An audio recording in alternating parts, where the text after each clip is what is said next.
del gobierno del señor Fernández. La noticia deportiva.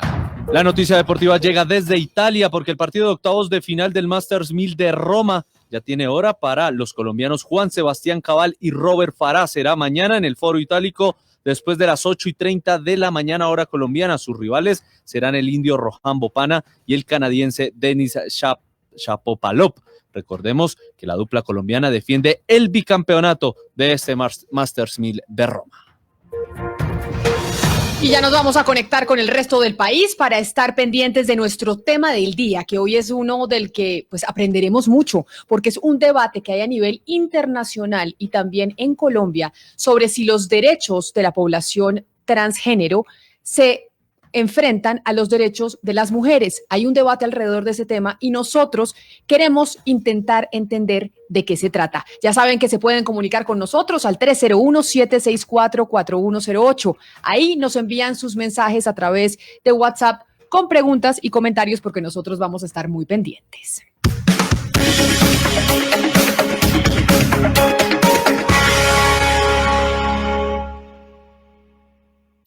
Una señal que se enlaza. Regiones conectadas a través de un dial.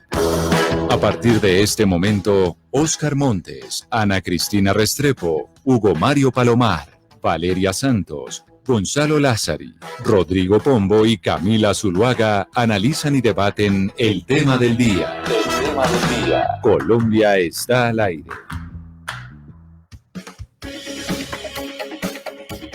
Son las 12 del día, 16 minutos. Seguimos aquí en Mañanas Blue cuando Colombia está al aire y ahora nos adentramos en nuestro tema del día, que yo creo, doctor Pombo, que usted y yo y muchos oyentes y los miembros de la mesa de trabajo vamos a aprender al respecto, porque hay debates que se están dando a nivel internacional de los cuales no tenemos información acerca del lenguaje que debemos utilizar, de por qué se están llevando a cabo esos debates, cuáles son los derechos que se contraponen unos y otros. Así que está listo para aprender y para tener cuidado también en la forma en la que nos expresamos referente a estos temas. Muchísimo, Camila, me parece que estos son uno de los temas de los colombianos en la cotidianidad y por lo tanto uno de esos temas trascendentales. La verdad es que todo asunto que concite el debate de los alcances sobre los derechos fundamentales de las personas debería ser un tema de primerísimo orden. Y aquí además tenemos el elemento adicional, a mi modo de ver, y hablo desde, como usted sabe, la infinita ignorancia, pues el tema de el sexo, género, las diferencias, el lenguaje, por qué sí llegar hasta allá, por qué no llegar, qué tan conveniente entonces es entregar ciertos derechos a un transgénero, qué tan conveniente es no entregárselos. Es decir, hay una infinidad de abanico de posibilidades que para los que no estamos como, digamos, muy familiarizados y metidos en el meollo del debate, pues este tipo de programas lo culturizan a uno, este tipo de programas lo civilizan a uno. Pues porque además, Ana Cristina, tenemos 2 episodios que han sucedido esta semana.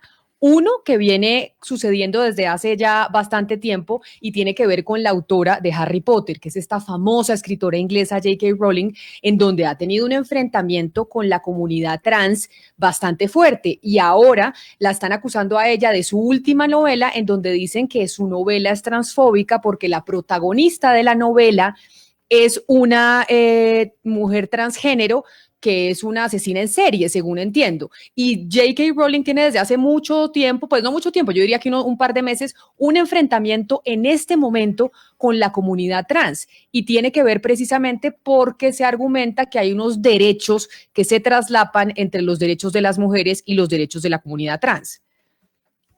Y lo que tenemos que entender es que, no, lo hemos hablado varias veces, no es un solo feminismo, son varios feminismos y son 3 olas feministas.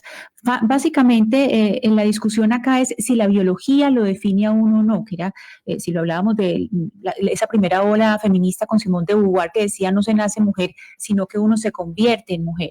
Y hay otro feminismo que dice no. El sexo, es decir, la biología sí lo define a uno, el sexo con que se nace. Recordemos que el género es una construcción social, pero el sexo es determinado por la biología. Entonces, digamos aquí lo que estamos discutiendo para esos derechos es si la biología, ese sexo con que usted nació, define sus derechos o no define sus derechos, si en realidad el género sí puede definir y llevarlo al punto de los derechos que tiene el ciudadano por el género que eligió tener y no con el sexo que nació. Y por eso tenemos dos invitadas, yo creo que de lujo, para poder entender el tema. Uno es Laura Lecuona, que es filósofa, editora y divulgadora del feminismo, representante en México de la Women's Human Rights Campaign, la campaña por los derechos humanos de las mujeres, y autora del libro Las mujeres son seres humanos. Así que, doctora Lecuona, bienvenida a Mañanas Blue. Mil gracias por acompañarnos en este debate en donde yo creo que vamos a aprender mucho, absolutamente todos. Encantada, Camila, ¿qué tal? También nos acompaña. A toda la audiencia. Claro que sí, también nos acompaña Juli Salamanca, que es la directora de la comunidad de la Red Comunitaria Trans. Es activista y defensora de los derechos de las personas trans. Señora Salamanca, mil gracias por acompañarnos. Bienvenida a Mañanas Blue. Hola Camila y hola a todos y todos los de la mesa y a toda la audiencia. Además de lo que pasó con J.K. Rowling, también pasó en Colombia esta semana que se le dio el derecho a la pensión, a pensionarse a una mujer transgénero a la misma edad que se pensionan las mujeres.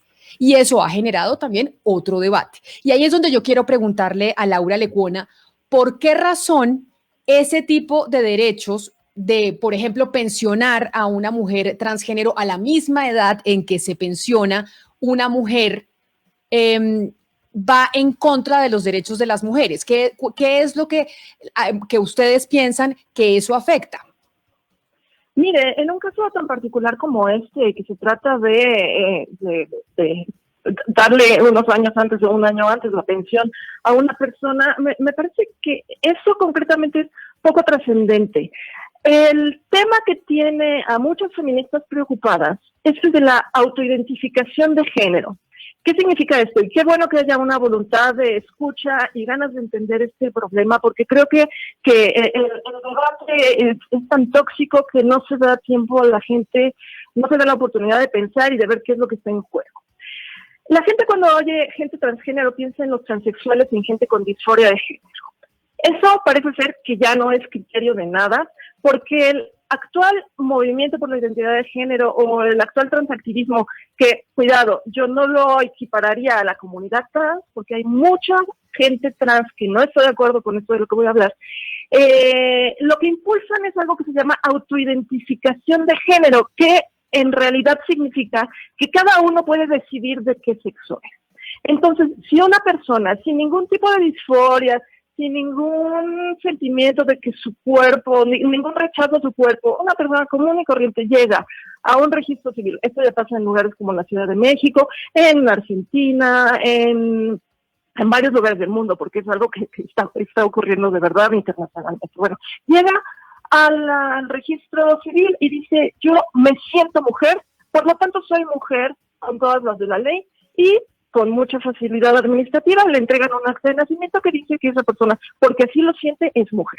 Entonces, están dando al traste con la definición de persona trans y con la definición de mujer, porque estas no son cosas que uno sienta un día y otro no. O sea, ser mujer es una realidad material, no es un sentimiento en la mente de algunas personas, y este movimiento lo que está haciendo es redefinir mujer. Y lo más triste de todo es que son una serie de hombres definiendo lo que es ser mujer. Y ser mujer ya no es una realidad material, ya no es nacer con un cierto tipo de potencial reproductivo, que es la razón por la que se oprime a las mujeres en este mundo patriarcal. No, esto ya no es ser mujer, es sentirse de cierto modo. No sé, seguramente ustedes recuerdan cuando se hablaba de los roles sexuales. Una niña debe vestirse de cierto modo, jugar a ciertas cosas, aspirar a ciertas cosas en la vida, típicamente a la maternidad y a servir a un marido, y un hombre debe aspirar a cosas más trascendentes, ¿no? Hacemos roles sexuales que les asignan a las personas según su sexo ciertos intereses, ciertas potencialidades intelectuales, cierto lugar en la vida. Bueno, el feminismo ha querido romper con esos roles sexuales y decir, las mujeres no tenemos que vernos limitadas por nuestro sexo. Pero es aquí que este moderno movimiento de la identidad de género nos dice, no, si los roles sexuales son importantísimos. Es más, los roles sexuales determinan de qué sexo somos. porque ¿de qué otro modo podemos entender qué significa sentirse mujer? Las mujeres y los hombres no nos sentimos mujeres u hombres, no sabemos mujeres u hombres, porque tenemos determinado cuerpo, pero nuestros intereses, nuestros gustos no determinan nuestro sexo, determinan si acaso nuestra personalidad. No sé si Laura, un está poco para aclarando tratar de un poco. entender Sí. lo que usted está diciendo y que los oyentes entiendan, porque es un debate bastante complejo. Lo que usted está diciendo es que ustedes en realidad no creen en la identidad de género, porque este género termina reforzando estereotipos creados por el patriarcado. Entonces, en la medida en que una persona pueda nacer y determinar su género, es decir, yo no me identifico con este género, es porque no se está identificando con las estructuras creadas por un mundo machista. ¿Estoy en lo correcto?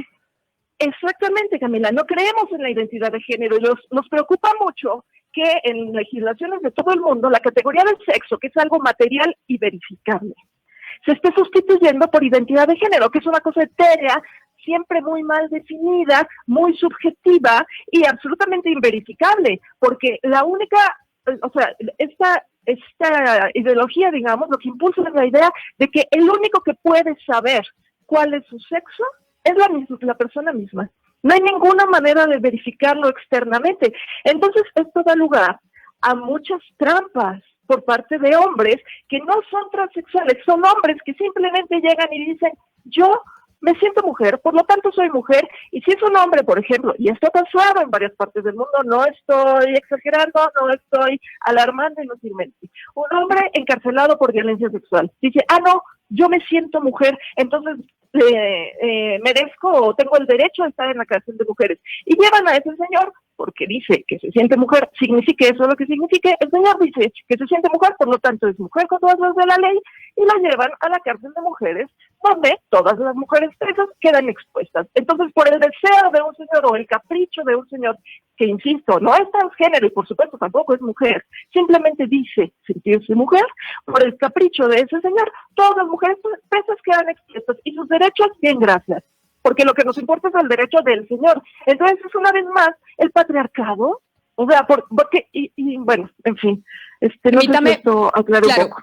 Pero permítame, Laura, darle la palabra a Juli Salamanca, que es la directora de comunicaciones de la red comunitaria trans, sobre este tema y sobre lo que está diciendo la señora Lecuona, Juli, y es la visión que ustedes tienen desde este colectivo y esta red comunitaria trans, porque acá lo que sí se está diciendo desde un sector del feminismo, desde un sector de las mujeres, es aquí no, uno sí nace mujer, uno no se hace mujer, y ustedes tienen una visión pues totalmente opuesta, y por eso quiero que nos la explique. Bueno, primero yo quiero decir pues enfáticamente que los derechos de las personas trans no se debaten, ¿sí? Se garantizan. Por eso desde la red comunitaria trans y desde el movimiento trans celebramos el fallo de la señora Elena, que lo que está haciendo es reconociendo a la señora Elena como una ciudadana y garantizándole en la práctica sus derechos. Acá uno puede mirar ese fallo y a mí me gustó mucho el fallo porque el fallo lo que hace es reconocer que Elena es una mujer y lo reconoce en varias partes. Y como mujer tiene ciertas obligaciones, tiene unos deberes y unos derechos y tiene un derecho a la pensión. Yo creo que esto, nuestras ganas es que un futuro esto no sea noticia, que sea totalmente normal, por decirlo de alguna manera, que una mujer trans pueda acceder a su pensión como cualquier otra mujer. Acá hay algo muy importante y es que yo sí creo que ser feminista es creer que todas las personas debemos tener las mismas oportunidades, los mismos derechos, sin importar nuestro género, nuestro sexo, nuestra raza. Y acá hay algo muy importante y es que creo profundamente que no podemos caer en el esencialismo biológico, ¿sí? El esencialismo biológico para las mujeres feministas representa un peligro, ¿sí? Porque por medio de este esencialismo biológico han condenado a las mujeres a practicar ciertas tareas, a quedarse en la casa. Es decir, las mujeres se tienen que comportar de esta manera. Las mujeres tienen que hacer esto, las mujeres tienen que elegir esto.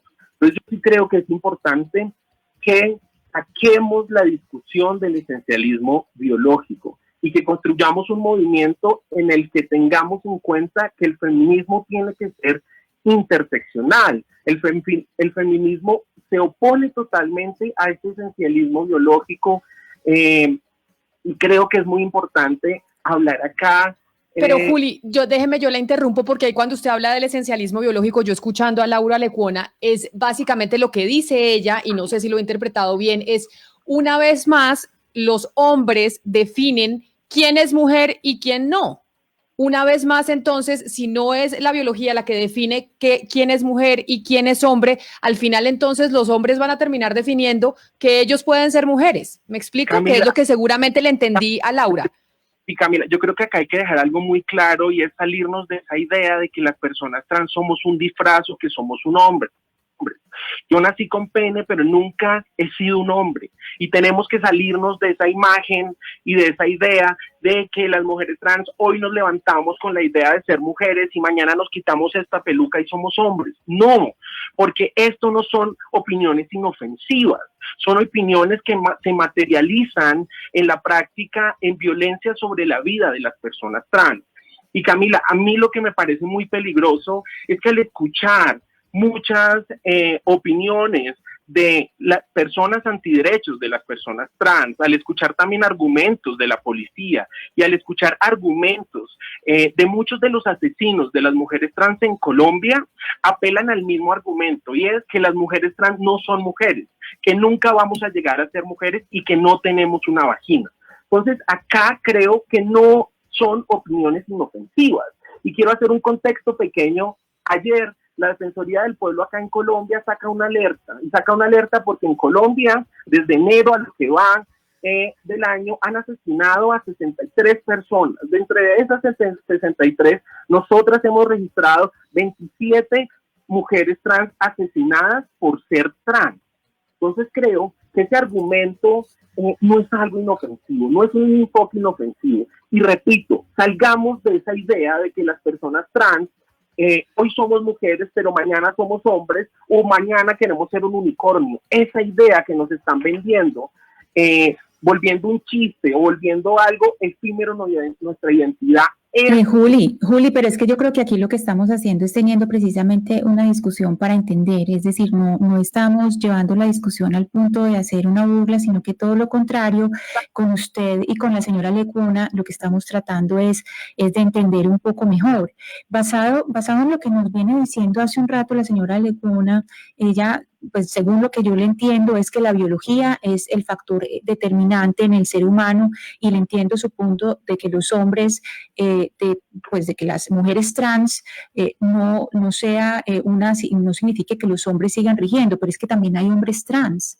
Hay mujeres que deciden, que nacen con un sexo, que nacen mujeres, pero que quieren ser hombres y son hombres trans. No solamente hay mujeres trans. Eso por una parte. Y por otra parte, la ONU, las Naciones Unidas, reconocen y aceptan a la población trans. Hay una aceptación que ya está dada. Entonces yo le quiero preguntar su argumento, cómo se inscribe en el reconocimiento de derechos a las personas trans, o que no se les reconozcan definitivamente ni a mujeres ni a hombres trans. ¿Esto se le está preguntando a Julio o a mí? Perdón.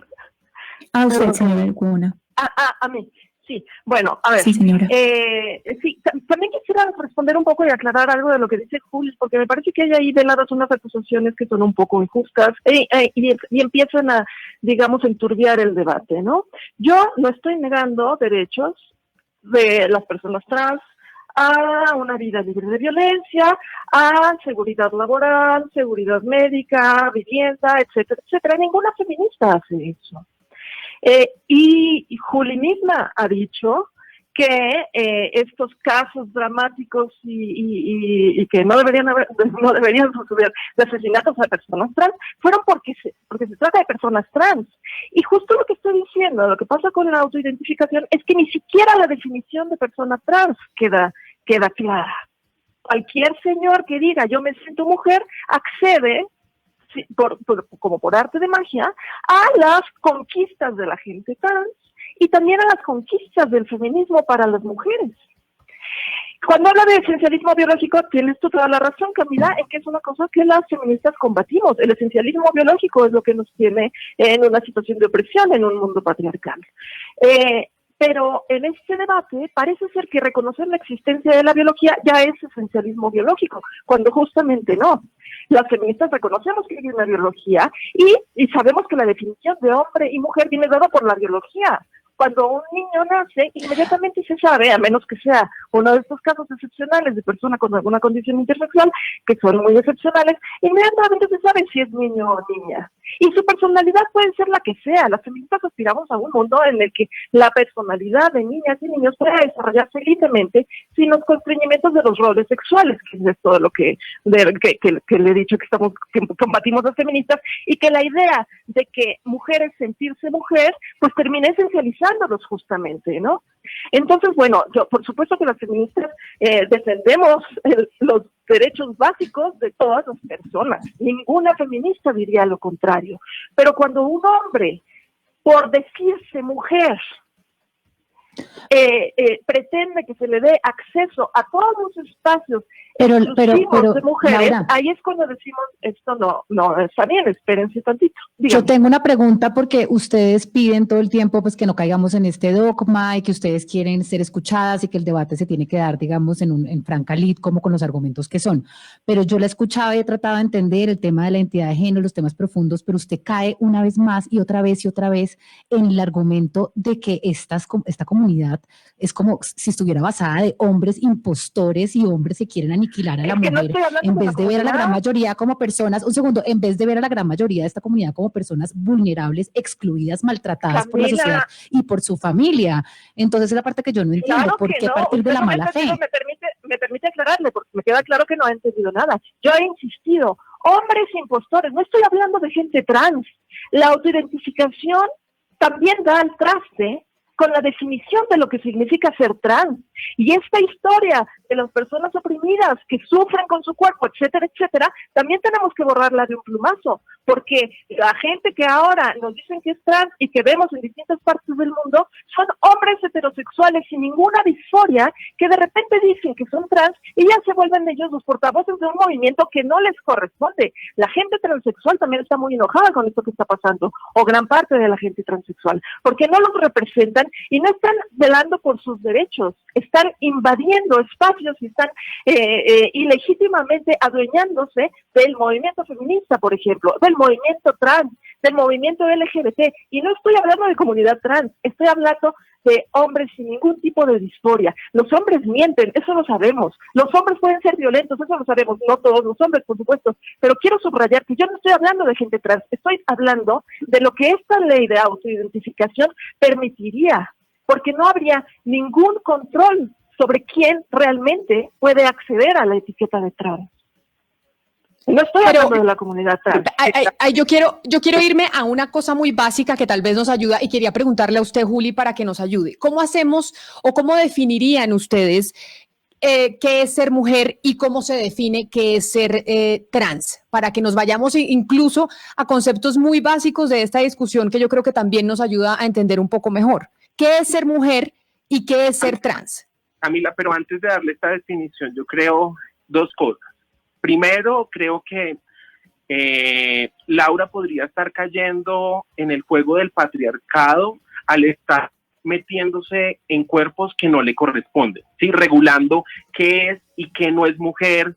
Y como creo que el patriarcado se ha encargado de toda la vida meterse en el cuerpo de la mujer y decirle cómo tiene que lucir, qué se tiene que poner para que no parezca tal, que se ponga, que se quite, que se ponga, y como que, y eso creo que está haciendo el sector de las personas antiderechos, de las personas trans. Se está metiendo en el cuerpo de las personas trans y según su criterio están decidiendo si es una mujer o si es un hombre, cosa que pasaba mucho acá con el decreto pico y género. Si cualquier persona en la calle, cualquier policía, según su criterio, según la imagen que ven, podría decir si soy una mujer o si soy un hombre. Entonces, una mujer que se escapa de todas estas preconcepciones y lo que espera el mundo de ser mujer, que se corta el pelo, que está totalmente calva, entonces para los ojos de estos sectores no sería tan mujer,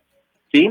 Y creo que entonces con la tendríamos algo de acuerdo. Entonces ella es muy enfática que dice que no es con las personas trans. Entonces nosotras creo que estaríamos del mismo lado diciendo, sí, nosotras también denunciamos y denunciaremos a personas que se quieran hacer pasar por nosotras, que se quieran apropiar de nuestras luchas para ganar ciertos privilegios. Creo que la discusión ahí estaríamos del mismo lado. Acá lo que no podemos permitir, Laura, y a toda la audiencia, es que las personas sigan metiéndose en los cuerpos de las personas trans. Acá en Colombia el contexto tal cual es. ¿Sí? En ese momento una persona trans puede ir a la notaría y puede solicitar el cambio de nombre y el cambio del componente sexo, porque acá la Corte Constitucional reconoce la autodeterminación de la persona. ¿Y qué quiere decir la autodeterminación de la persona? ¿Cuál es la prueba reina para la autodeterminación? Y lo dice la Corte Constitucional, que la persona lo diga. Y acá vuelvo a hacer énfasis. Claro, la voluntad, Juli. Pero permítame, permítame, Juli, porque gracias a lo que usted acabó de decir, que ciertamente para ubicar a nuestra invitada, la doctora Laura Lecuona, allá en México, pues son decisiones judiciales de nuestro máximo tribunal constitucional. Pero yo quisiera hacer una pregunta y me perdonará porque soy declarado, confeso, ignorante en todos estos temas. ¿Por qué debe haber, a su juicio, de este tema, tanto el feminismo como el movimiento trans, como la comunidad LGTBI, parten de un supuesto filosófico elemento, pero dentro de ello resalto y subrayo el de la libertad? Y en ese sentido la pregunta es, ¿por qué un Estado, a través de la ley, de su constitución, de su reglamento, tiene que controlar? Me parece que yo creía estar hablando con Camila, pero alguien ya me aclaró que era Valeria quien me estaba haciendo esa acusación. Porque antes de pasar a lo que me pregunta, perdón, pero es que sí, me parece necesario defenderme de ciertas acusaciones. Es que esto es insólito que Juli esté diciendo que yo pretendo meterme en el cuerpo de la gente, cuerpo, y en una especie sexual como la nuestra, espermatozoides y un cuerpo femenino, que es el que produce gametos, o sea, óvulos. Somos una especie sexual. No estoy diciendo que nuestra meta en la vida sea reproducirnos, pero somos una especie que sí debemos buscar derechos, garantizar los derechos y las libertades de todo mundo, independientemente de su sexo, e independientemente de los gustos que tenga y de cómo se identifique o de cómo le guste vestirse. Eso es lo que hace el patriarcado, que nos dice, si eres mujer debes tenerte vestido, debes tener el pelo largo, las uñas pintadas, tacones, ¿no?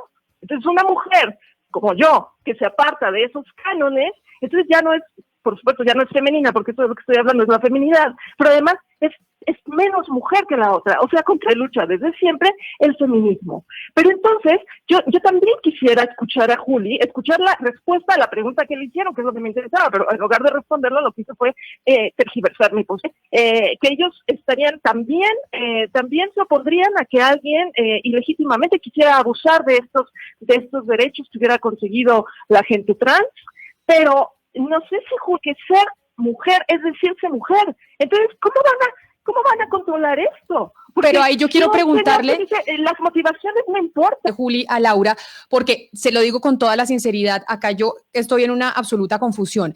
Entonces, ¿qué es ser mujer? ¿Qué es ser mujer? Porque entonces es que yo me sienta mujer, pero entonces sentirse mujer es sentirse ¿qué? O sea, yo creo, Camila, que ser mujer no es un cuerpo homogéneo, ¿sí? Y lo tenemos que desligar de lo que tenemos entre las piernas. Esta mujer dejaría de ser mujer según su lógica. Claro, yo creo claro que no. Listo, entonces ahí estamos de acuerdo. Ahí algo estamos de acuerdo, que bueno. Pero lo que sí creo es que ser mujer no es un cuerpo homogéneo ni hay una regla de ser mujer, ¿sí? Las violencias que sufren las mujeres cisgénero nunca van a ser igual a las violencias que sufren las personas trans, las mujeres trans, y en eso también estamos de acuerdo. Me dice que es ser mujer, yo le respondería desde lo que soy yo, y es que gracias, soy una mujer con una espalda grande, que me salen pelos, que me alejo de todo. Los cuerpos de las personas trans están constantemente hipervigilados. Claro, pero Juli, es que como yo soy mujer, yo Camila Zuluaga soy una sentirse mujer, pero ¿qué significa sentirse mujer? Y yo ahora le pregunto a Laura, ¿qué es ser mujer? Porque entonces ahora estamos en esa confusión. Usted dice, ser mujer es, si yo me... Creo que me estaba preguntando a mí, Camila.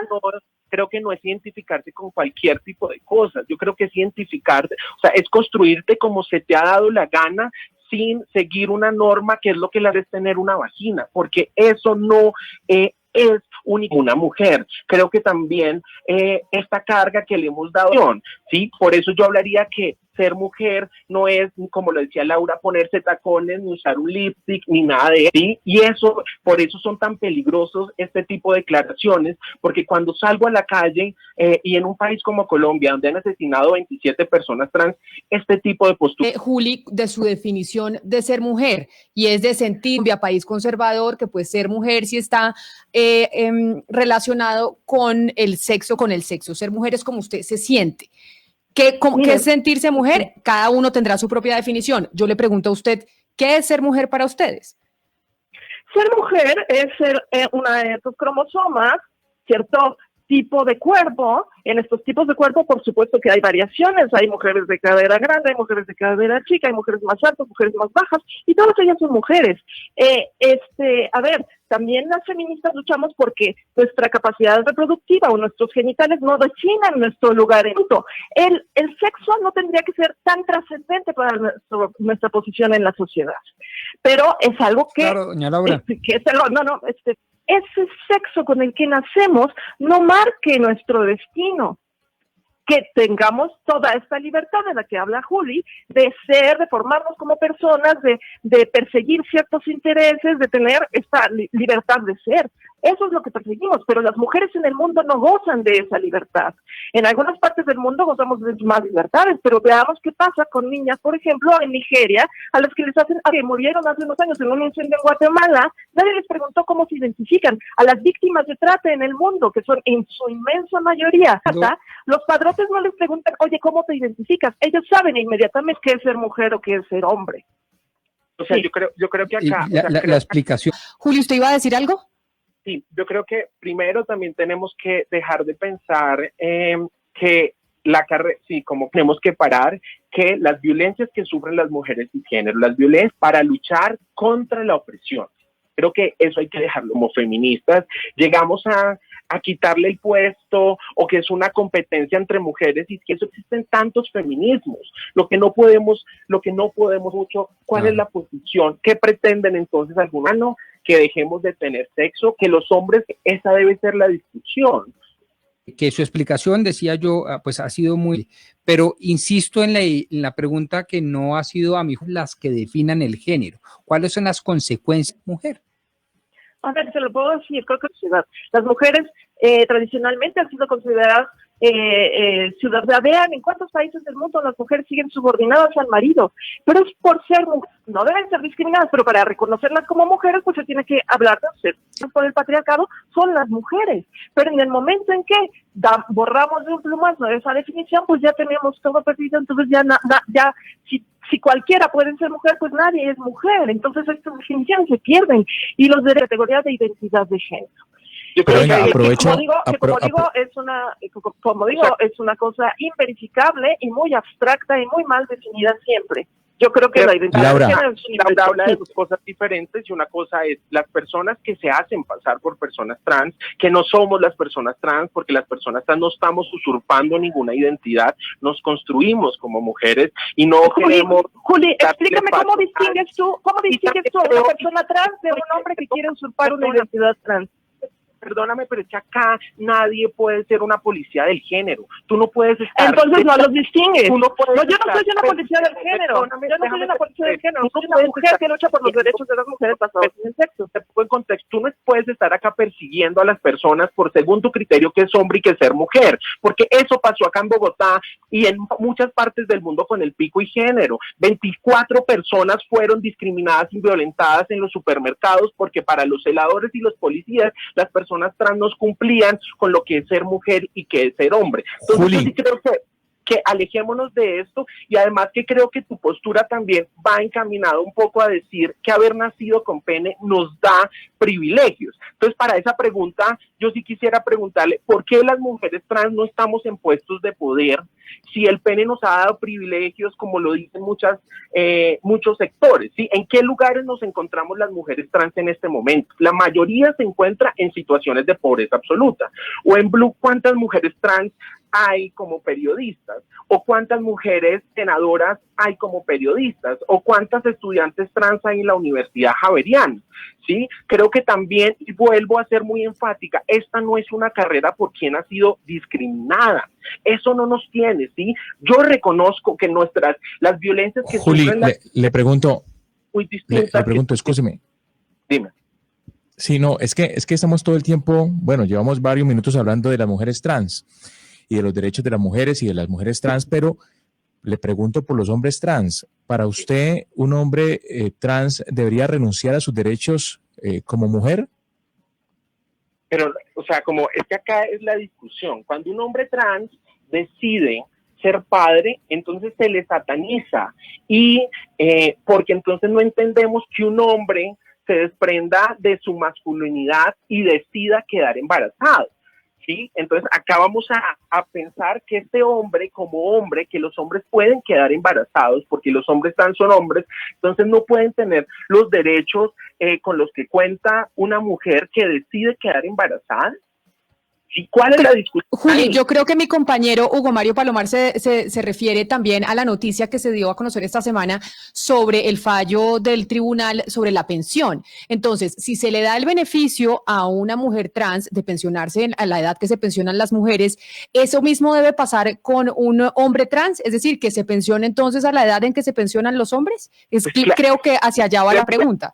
Pues creería que sí en este momento, porque cuando yo construyo como una mujer, cuando sí soy una mujer trans para el Estado, para la sociedad, entonces tengo ciertos deberes y tengo ciertos derechos. En el caso de Elena se construyó como una mujer trans, lleva trabajando 53 años, cumplió los requisitos para pensionarse, y parece ser que Colpensiones las trataba como un hombre, le decía que no, y por esto este fallo es tan importante, porque está materializando en la práctica los derechos de una ciudadana, ¿sí? Y la Corte es clara en un párrafo porque dice, la señora Elena es una mujer, ¿sí? Y no se le puede tratar como diferente. Acá la Corte Constitucional ha sido claro con la autodeterminación de las personas. Y para la audiencia que nos está escuchando, cualquier persona trans que quiera realizar el cambio de nombre y el cambio del componente sexo en su cédula, puede acercarse a una notaría, hacer una declaración extrajuicio y realizarla.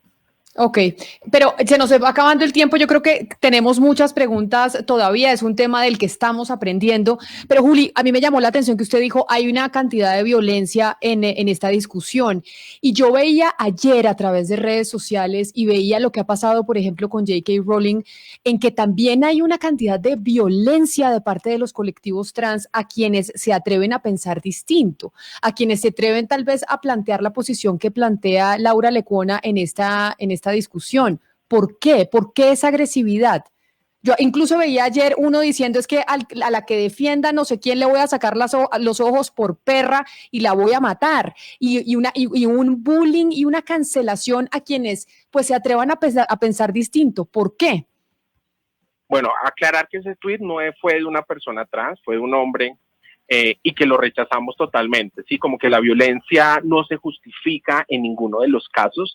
Lo que creo que acá no se puede equiparar es que la autora de este libro emita un discurso de odio, un discurso que se materializa en contra de la vida de las personas trans, con que una persona trans le diga que es un discurso de odio, ¿sí? Veamos las consecuencias, equiparemos también cuál es la situación en el mundo de las personas trans que viven en la extrema pobreza, que la expectativa de vida de las personas trans en América Latina, más específico de las mujeres, es de 35 años. Entonces yo sí creo que en este momento la estrategia que tenemos que hacer con este tipo de opiniones es ignorarlas, ¿sí? Y yo no hablo de cancelarlas, ¿sí? Es ignorar el odio, ¿sí? Porque hay cosas que no vamos a llegar a ningún consenso, ¿sí? Para Laura, las mujeres trans nunca vamos a ser mujeres porque no tengo una vulva, y para nosotras, todas las...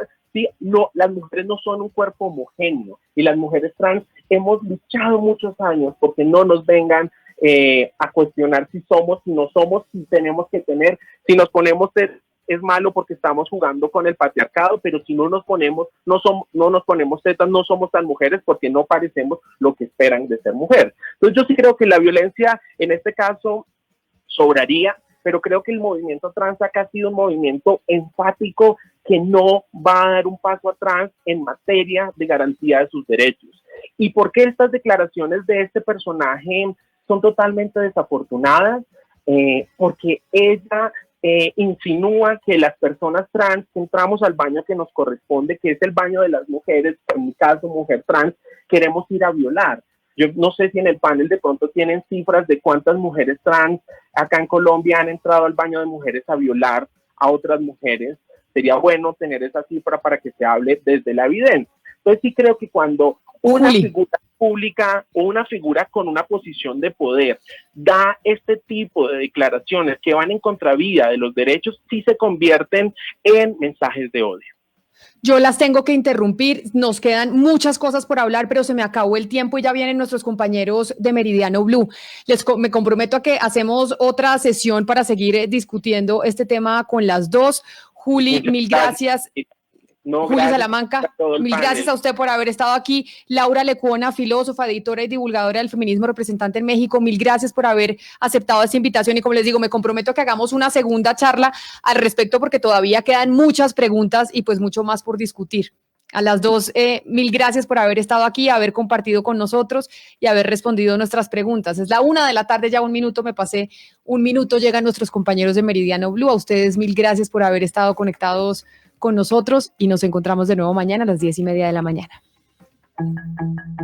A esta hora, en Blue Radio, las historias, las primicias, los personajes, la música y la tecnología en Meridiano Blue, con Ricardo Ospina, Silvia Patiño y Octavio Sazo.